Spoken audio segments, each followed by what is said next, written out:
Syederalun menjelang mudik, Polres Lok Sumawe akan membuka gerai vaksin booster mulai Kamis 21 April hingga Sabtu 23 April 2022 di Aula Gedung Serbaguna Mapolres setempat. Kapolres Lok Sumawe AKBP Eko Hartanto mengatakan bagi warga yang hendak mudik segera vaksinasi booster di gerai yang telah disiapkan.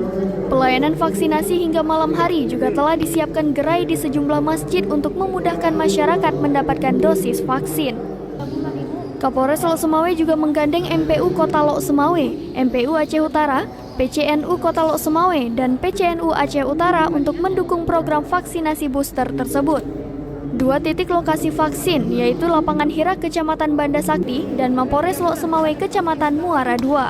Adapun capaian vaksinasi booster hingga Selasa kemarin yaitu berjumlah 897 orang yang terdiri dari orang dewasa dan anak-anak baik dosis 1, 2, dan 3.